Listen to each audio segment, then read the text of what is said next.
Bismillahirrahmanirrahim. Assalamualaikum warahmatullahi wabarakatuh. Waalaikumsalam warahmatullahi wabarakatuh. Bersyukur atas kehadiran nikmat Allah Subhanahu wa taala sehingga kita semua bisa kembali bersama-sama secara daring untuk melanjutkan materi pengelolaan bahan buangan berbahaya, di mana pertemuan sebelumnya kita masuk ke TS, yang sebelumnya lagi kita bahas terkait dengan proses pengumpulan dan fasilitas penyimpanan limbah B3. Nah, pada kesempatan kali ini kita akan membahas bagaimana kegiatan pengangkutan, yang mana materinya mungkin sedikit lebih sedikit pembahasannya, karena nanti pengangkutan limbah B3 tentunya akan berkaitan dengan fasilitas penyimpanan juga nantinya. Fasilitas penyimpanan seperti apa akan menentukan juga pengangkutannya, proses pengangkutannya. Jadi yang sebelumnya kita bahas beberapa jenis fasilitas penyimpanan B3 itu memiliki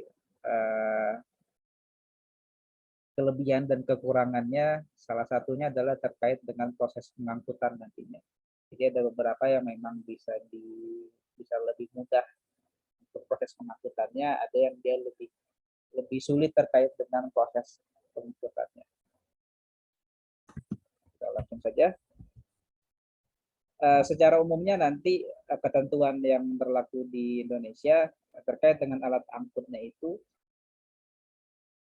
yang bisa dibedakan itu dari jenis kategori dari limbah B3-nya. Untuk yang limbah B3 kategori 1 biasanya menggunakan alat pengangkutnya yang tertutup, sedangkan untuk yang kategori 2 bisa menggunakan alat angkutnya yang terbuka. Jadi ini sangat berkaitan dengan karakteristik limbah B3 saja sebenarnya. Kemudian proses pengangkutan sendiri itu bisa dilakukan di beberapa jenis yang berbeda nantinya. Yang pertama itu dari produsen, dia mengangkut ke fasilitas pengolahannya, atau mungkin diangkut ke fasilitas penyimpanan, atau diangkut ke fasilitas pembuangan, atau istilahnya di P3 nanti. Kemudian yang kedua, ada jasanya, ada jasa dari pihak ketiga yang dia mengangkut limbah B3 yang berasal dari sumber, dari produsennya, dibawa ke fasilitas P3 tadi, jadi fasilitas pengolahan, penyimpanan, dan pembuangan limbah B3. Cara yang ketiga terkait dengan pengangkutan, itu fasilitas dari P3-nya yang mengumpulkan, kemudian mengangkut ke fasilitasnya. Jadi setidaknya ada 3 cara atau tiga macam nanti proses pengangkutan. Jadi yang pertama dari produsennya itu dia mengangkut limbah yang dihasilkannya itu ke fasilitas pengolahan, fasilitas penyimpanan, dan fasilitas pembuangan. Kemudian yang berikutnya memang ada dari pihak ketiga yang nantinya mengangkut dari produsennya. Yang ketiga dari ini misalnya masih di satu perusahaan biasanya ya. Fasilitas P3-nya yang dia datang untuk mengumpulkan kemudian mengangkut ke fasilitas P3-nya. Kemudian dalam proses atau kegiatan pengangkutan, biasanya pengangkutan melalui jalur darat, jalur-jalur yang meminimalisir ada hambatannya. Kemudian pengangkutnya itu harus yang bersifat fleksibel juga. Itulah kenapa digunakan truk atau truk tangki. Opsi pertama terkait dengan pengangkutan limbah B3 adalah menggunakan rel kereta. Biasanya rel kereta ini digunakan untuk pengangkutan dalam jumlah yang besar, yang nantinya menggunakan tangki-tangki kargo baja dan aluminium. Kadang ada juga yang berbahan titanium, nikel. Nah, itu mulai dari 2.000 sampai dengan 9.000 galon. Satuan ukuran dari kapasitasnya tadi tentunya harus disesuaikan dengan kapal ini. Biasanya digunakan untuk pengangkutan cairan-cairan yang mudah meledak dan terbakar. Kemudian bahan-bahan yang bersifat korosif. Kemudian dalam bentuk gas-gas cair, apakah gas cair yang terkompresi ataupun gas cair refrigerator.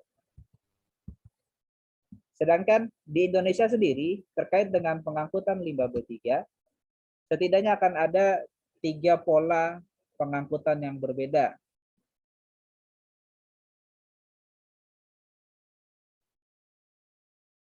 Yang pola pertama, dari gambar ini kita bisa lihat, dari tapak proyek perusahaan X yang nantinya dia si penghasil limbah B3-nya,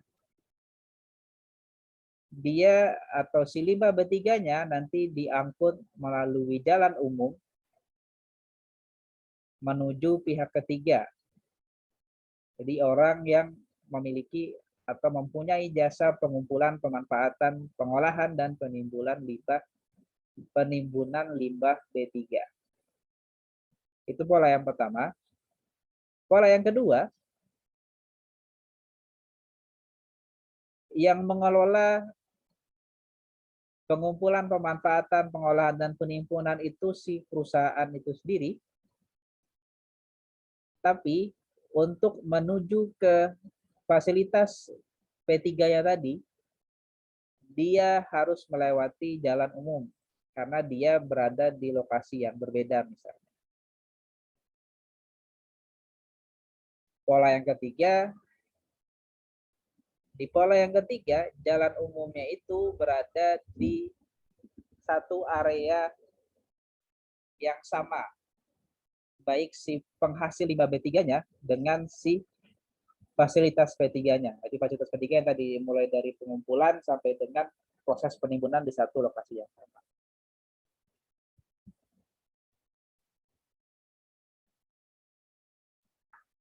Jadi dalam pengangkutan dari 3 pola tadi, maka yang harus melewati jalan umum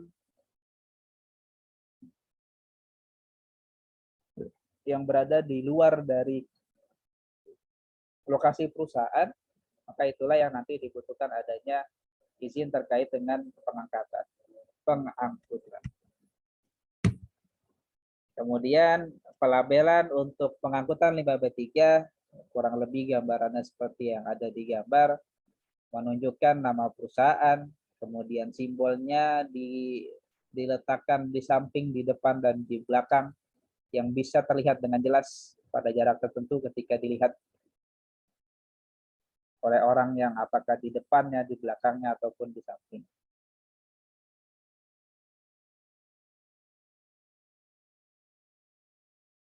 Kemudian pengangkutan beberapa ada yang bisa menggunakan pesawat juga, ada yang menggunakan kapal ro-ro sampai dengan kereta api.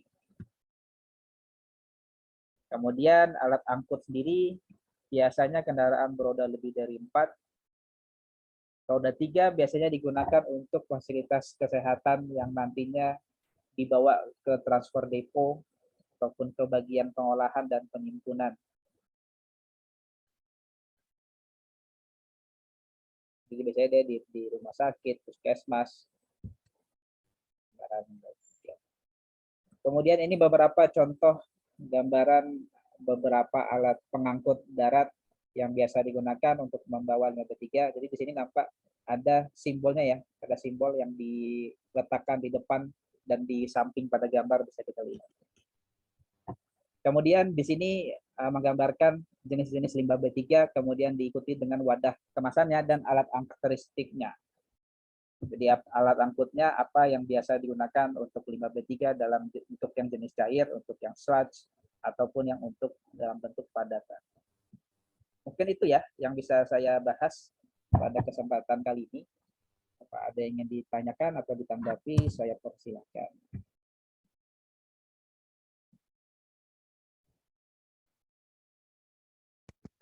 Baik, Mbak. Terkait pengangkutan, Mbak. Jadi di daerah tempat saya kerja sekarang itu karena terkendala terutama cuaca, Pak, yaitu akses jalan. Jika akses jalan sering hujan itu untuk pengangkutan limbahnya kadang terkendala. Nah, itu jadi untuk pengangkutan limbahnya kadang lebih dari 90 hari. Itu bagaimana, Pak, atau 3 bulan? Kenapa? Kebetulan saya. Jadi terkait dengan pengangkutan, Pak. Jadi di tempat kerja sekarang kan berhubungan dengan limbah B3 atau tempat penyimpanan mengenai limbah sementara, Pak. Kendalanya karena akses jalannya belum ada. Kalau akses jalannya sudah ada, Pak, tetapi karena kita jalan umum, jadi kalau hujan itu susah untuk dilakukan perawatan, Pak, atau perbaikan. Jadi untuk pengangkutannya tuh kadang lebih dari 90 hari. Itu kira-kira bagaimana, Pak, tanggapannya, Pak? Agak payahnya karena nanti kan jalan itu tergantung jalan punya siapa ya, apakah jalan provinsi, apakah jalan perusahaan, masing-masing kan sebenarnya itu jadi ada tanggung jawab tersendiri ya. Yang perusahaan pun misalnya dia ada kewajiban untuk biaya yang nantinya harus disiapkan oleh pemerintah. Jadi sebenarnya itu agak payah. Penyediaan jalan kan harus ada sebenarnya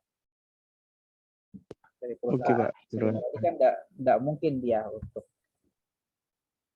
melakukan apa istilahnya perbaikan yang masif juga kan karena sebagian jalan. Jadi kalau saya sih salah satunya itu masuk ke jalan apa itu yang mungkin perlu bisa ditekankan karena tidak mungkin dibebankan ke masyarakat, dibebankannya antara ke perusahaan atau ke pemerintah.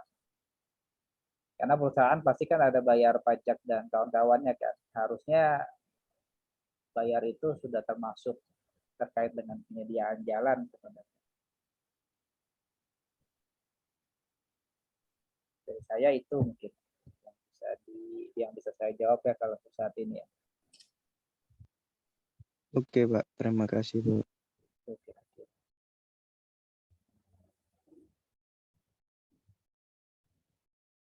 Tidak ada lagi, mungkin dicatat saja ya. Saya akan berikan pertanyaan untuk nanti bisa dijawab. Tetap terus saja pertanyaannya, nanti dijawab dikumpulkan lewat tutup konsultasi. Baiklah. Yang pertama, benar atau salah pengangkutan limbah B3 kategori 1 harus menggunakan alat angkut yang tertutup?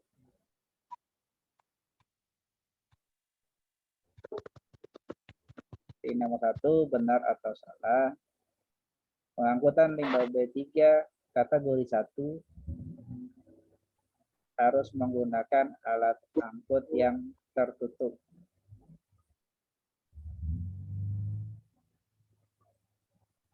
Oke, Pak. Udah ya? Ya.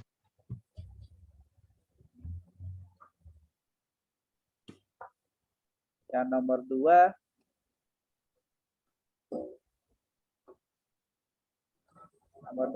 jelaskan 3 pola pengangkutan limbah B3 di Indonesia.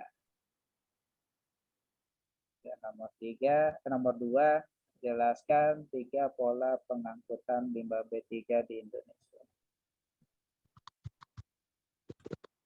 Oke, Pak. Ya? Sudah, Pak.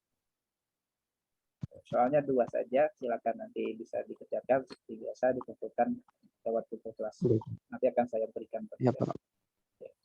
Kalau gitu mungkin kita bisa sudahi yang pertemuan 9, apakah mau kita langsung atau bagaimana? Kita rehat dulu sebentar. Yang 11 sudah mulai lagi. Kalau bisa langsung aja sih, Pak. Kita langsung saja. Atau ya 35 boleh. Oke. Kita coba langsung saja ya. Iya, Pak. Di Zoom ini saya tutup, nanti kalau bisa lewat portal lagi di pertemuan 9. Saya tutup dengan hamdalah. Mohon maaf atas segala salah dan kurang. Assalamualaikum warahmatullahi wabarakatuh. Waalaikumsalam warahmatullahi wabarakatuh.